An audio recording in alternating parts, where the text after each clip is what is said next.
This is Maureen Cedro, bereavement counselor for Excela Health Hospice, and I would like to invite you to sit with me for a while. Our purpose here is to offer you some information, some education, some understanding, and hopefully some comfort. Today I'm going to talk about one of the strongest feelings that we encounter on the grief journey, and that is the feeling of guilt. Guilt often surfaces not long after a loved one's death. Guilt is a natural response to the belief that we have somehow failed, that we have done something wrong, so wrong that if only we had been a better, more aware person, our loved one would not have died. Guilt can be a springboard to other feelings, such as doubt, blame, anxiety, and shame. Following a death, it's natural to take a walk back over the path that led to the loss of someone you love. The journey, in the beginning, may have seemed both long and blurred. In the slowness of time, things still happened quickly, and whether it was weeks or months, or maybe even years, it is probably hard to believe that already you are here, now, without your loved one. In retrospect, you journey back along the path, but this time you stop and examine each stone, each tree, each weed. We look back, retrace our steps, our thoughts, our actions, because in truth, we're looking for the why of things. We're looking to understand and make sense of the loss. We're looking for that moment, that decision that we did or didn't make that could have made all the difference. Dr. Paula Derlofsky gives a concise summary of where our minds go in grief. When your loved one's terminal illness was finally diagnosed, as a caregiver, you may feel guilty that you hadn't noticed symptoms sooner, that you waited too long to seek treatment, or you didn't do enough to comfort your beloved. If death came suddenly or unexpectedly, you may feel guilty for not being present when it happened. If it came after a long, lingering illness, you may feel guilty for feeling relieved that your loved one's suffering is over and you're now free from the burden of worry and care. You may feel guilty that you are the one who survived, or uncomfortable that you received an insurance settlement or inheritance following the death of your loved one. If you're a religious person, you may feel guilty that you feel so angry at God. On our Excela Grief Support Group page on Facebook, I asked our group to post the questions or feelings that lingered following the loss of their loved one. The feeling of guilt loomed large for many of our participants. Questions like, did I do enough? Would he still be alive if I had pushed him to go to the doctor? Or, would she still be with me if I had insisted that she continue treatment? These are very difficult, reflective questions. Do any of these manifestations of guilt feel familiar to you? We are amazingly gifted at beating ourselves up, of feeling the if-onlys and the should-haves. Looking back and feeling these feelings is a natural part of the grief journey. Author Gary writes this: we add guilt and remorse to the already unbearable pain of losing our loved ones. We begin to punish ourselves, consciously or subconsciously. The shame cripples us. Even if our faith is deep and solid, some of us have trouble raising our eyes to heaven or even whispering a prayer. Perhaps we see this tragedy as punishment for the things we did or didn't do. Maybe we believe our loved one was taken from us because we weren't good enough.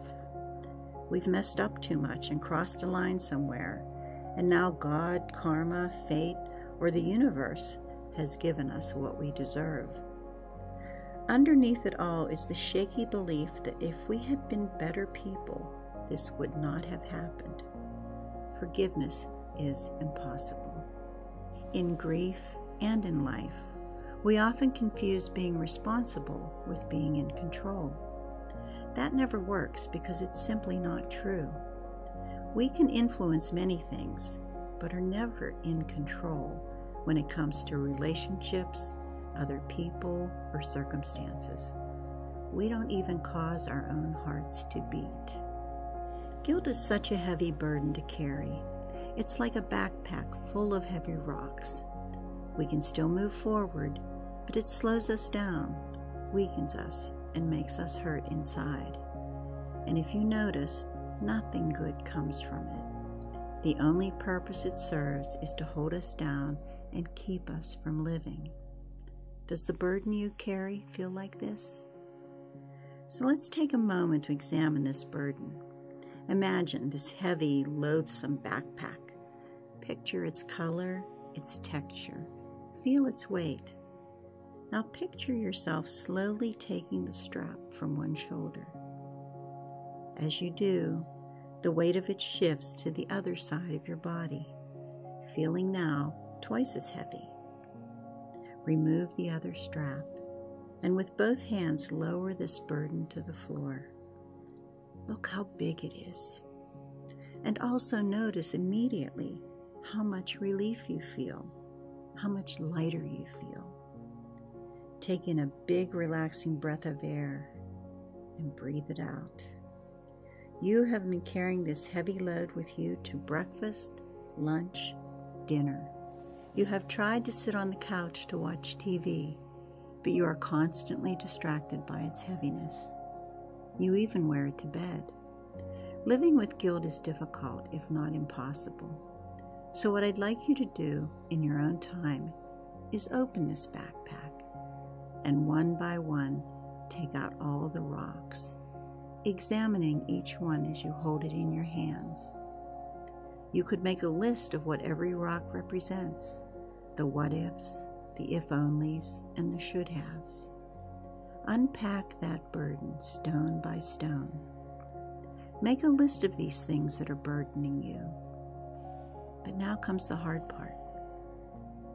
You have to invite honesty to sit at the table with you. Because part of the difficulty in guilt is that we tend to forget the actual reasons why we've made the decisions we have made. It is my firm belief everyone, and that includes you, everyone always makes the best decision that they can in the moment with the information they have. No one ever makes a decision knowingly that would cause harm to the person they love and care for. So when you are examining your rocks, be realistic about the information that you had at the time of your decisions, not the information you have now, only the information you had at the time. Be honest.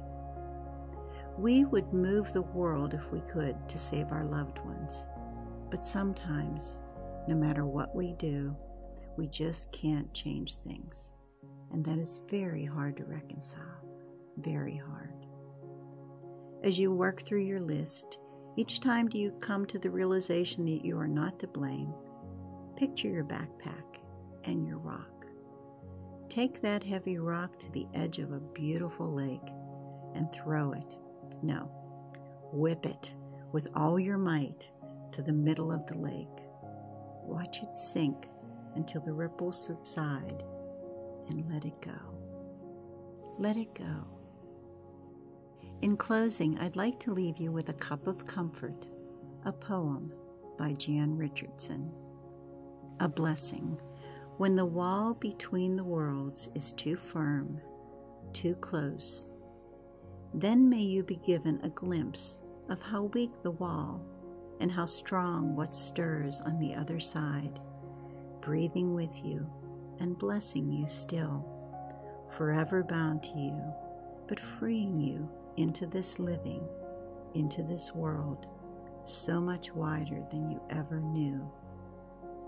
So thank you for listening. Our team of grief support professionals works to inform, support, and guide patients and families through the grief process. If you or someone you know is in need of support, please contact us at griefsupport@excelahealth.org. That's GRIEFSUPPORT ExcelaHealth.org. You may also use this email address to write in any questions or comments you would like to share about your grief journey. We have several options for receiving support, including many live meetings as well as an online support group. Look for us on Facebook under Excela Health Grief Support and request to join our grief support community. And please check this page often for updated information. Please remember, this is a journey. You can do this, and we are always, always here to help you. Thank you, and take care.